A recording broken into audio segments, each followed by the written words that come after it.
And that's what God did for me. He actually gave me my heart again, that I had put this stone wall over it for so long because I was so mad at everyone. I was pointing my fingers at everyone else and not saying, no one was really the problem. The problem was the lie I was believing about me, about what people thought about me, about what God thought about me.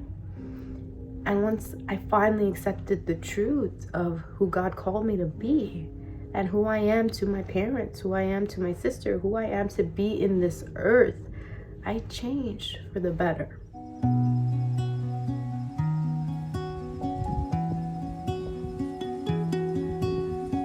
Hi, I'm in Atlanta for I feel like my channel might shift after this just because of the exposure I just put myself through. So funny because I actually recorded this months ago with the host, but the file just got corrupted, and it was beautiful because we recorded it in Connecticut. I drove there to the place that we were recording it, and then now I'm in Atlanta and I actually got to go to the studio and record it with him. So that was really nice. Basically, it's a lot about my testimony and how I healed from a lot of wounds I had. I'm still healing, but so much healing happened within 1 year that I really dedicated to God. And I feel like my channel, and it's like my new Instagram channel that I started, it's a lot about encouragement and just sharing words and scripture, but it's not too much about my story. And I do think God is getting me out of my shell of sharing my story. And I hope that, you know, part of sharing my story is also to encourage people who are afraid to share theirs, and that there's power in your testimony. There's power in your story, not just writing it or saying it to yourself, but sharing it. Like, there's power in sharing what God has done in your life, how you've healed and overcome things that you couldn't have humanly done on your own. And so I shared a lot about how I healed from unhealthy eating patterns when I was a kid.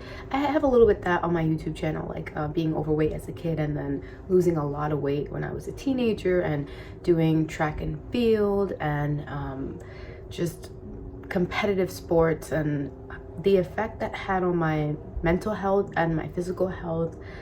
And how all of this was like a chase of understanding, who am I? Trying to understand and find my identity. And that's a huge thing with healing. You know, I'm studying to be a counselor, and the biggest thing that I've seen in people, I'm currently seeing, is an identity issue. Who are we? And the things that we do to try to fit a mold, to try to understand who we are. And I'm going to share a piece of my story. I only understood that and found that when I understood who I was in God's eyes. As a child of God, I got to fully live into my daughter era. And that's so important. And I think the biggest wound we have is on not understanding that we're children of God. Because when we don't understand we're children of God, when we grow up and we become adults and we become grown, we lose that childlike purity and that nature of us that has a good parent that takes care of us. And a lot of us, I'm going to take myself out of the equation, but a lot of people struggle with not having good parents because their parents are not healed from trauma. Their parents are dealing with things that they didn't fully recover from, and so that you may be suffering from it. And so you're not in your position of feeling like a good daughter or a good son because you haven't been treated like one, because your parents didn't do that for you. But when you step into understanding who God is and how much He can love you as a father, it changes you. It changes your nature. It changes the way you even see your parents. And that there's grace, there's forgiveness with understanding they went through things too that maybe they didn't even tell you and they didn't heal from. But when they had you, it didn't just go away. It didn't just get erased. So I guess why I'm sharing this, I don't know how long this is going to be, maybe like a little clip, but a big part of my journey is speaking up more, being more vocal, and, you know, becoming a counselor. I get to have that privilege of being in a space where I can counsel people, but I also want to step into speaking up more about just me and how I overcame things, unhealthy patterns, unhealthy thinkings. I had a really warped mind. And that was a combination of things. Growing up, feeling isolated, being isolated, choosing isolation as my comfort, and then finding solace in things that were temporary and that continued to follow me in my older years, in my teenage years, in my young adult years, that unhealthy pattern. And a big part of healing from trauma is recognizing the patterns, not just you doing a certain action, but the pattern, the thought that becomes an attitude, a perception that becomes a belief, that becomes an action. Thoughts fuel attitudes, fuel beliefs, habits, fuel actions. It's a chain. You don't just do something all of a sudden. It started from a thought. And that's why in therapy we do a lot of thought processing, thought rewiring, right? And so you also have the power, though, to take captive your thoughts. And I think when we hear that in scripture, we're just like, what does that even mean? I'll share how I did that. When I had to take captive thoughts that were hurting me, harming me, I would actually physically think about the thoughts and put them in like a trash bag and throw it out. Or let's get creative. I'd be on a ship. Yeah, I went there. I actually went on a ship in my head, threw the thoughts overboard and sailed away. Like, I'm telling you, that works. It works because you've convinced your mind that those thoughts are trash. Those thoughts are for the creatures of the sea to deal with, to munch on, to feast off of, whatever. And it's really helped me because it made my brain recognize there's no space for that. There's no space for those thoughts that are making you do things you don't want to do, making you assume things of others. One of the best quotes I've ever heard from a pastor, Pastor Darius Daniels: assassinate your assumptions, because your assumptions can deter your assignment. I assumed so many things about my mom and my dad and my sister that because of their actions, I wrote off how they thought of me, how they felt about me. And that really killed how I saw them and how I responded to them and how I acted towards them and how I felt about myself. So when you assassinate your assumptions, what does that mean? Asking someone for clarity, like, hey, what did you mean by that? Literally, that's it. That can save so much of your time of you holding on to bitterness, resentment, and anger when you just misinterpret someone's actions. So there's something called hypervigilance, and that's when you're super you notice people shift in even their body language, the tone which they speak, their eye contact, anything, and you take it and you make an assumption about what they just did. Like maybe they just looked away for a second and you're automatically thinking they're not paying attention, or they looked at something on you and you're automatically thinking they're nitpicking me. Something as little as that.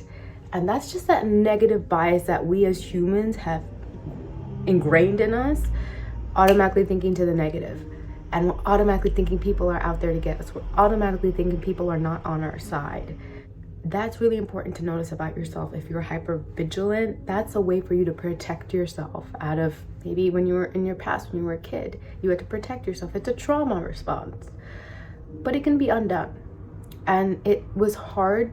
I started doing that with people, just gently checking in. Like one of my therapists called it a boop, a light boop. Like, wait, pause. Hey, what did you mean by that?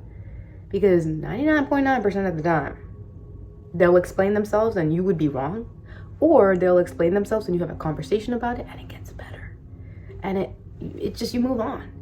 But when you don't address it and when you say, you're gonna take on pride, you're gonna take on ego, and then you're gonna walk away being angry at that person, and then that's gonna trickle into how you treat other people, how you navigate your work life, how you navigate your connection with other people, because you're still holding on to that bitterness and resentment of an assumption that you had about someone because they did something you didn't fully understand, but you tried to make sense of it, and now it's hurting you.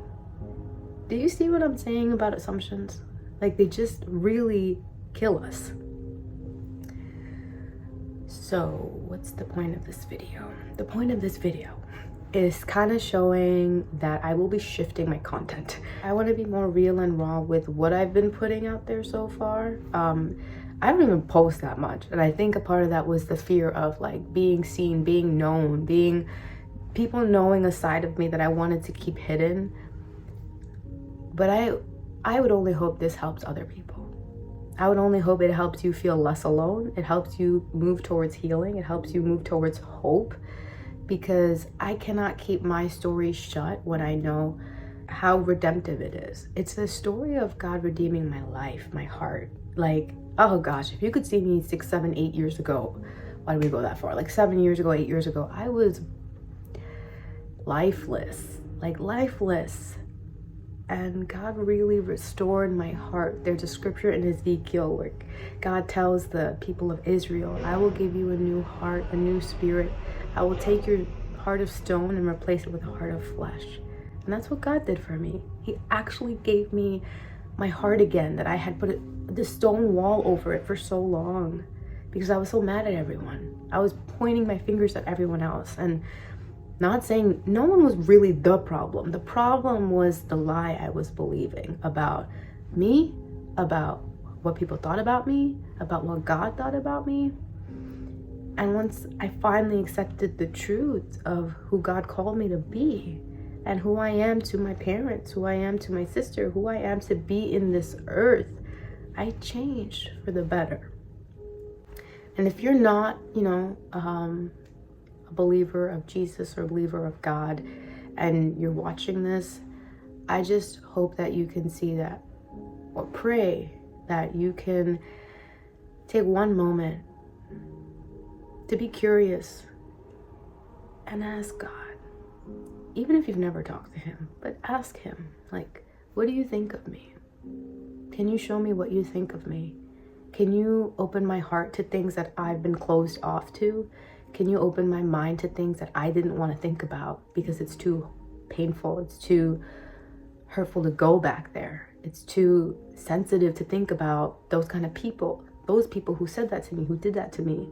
I don't want to deal with it, but it's hurting me, and I'm carrying it on my back like a bag of stones on my back, and I'm walking everywhere with it. I'm going to the next stages of my life with it, and it's hurting me. It's giving me bruises.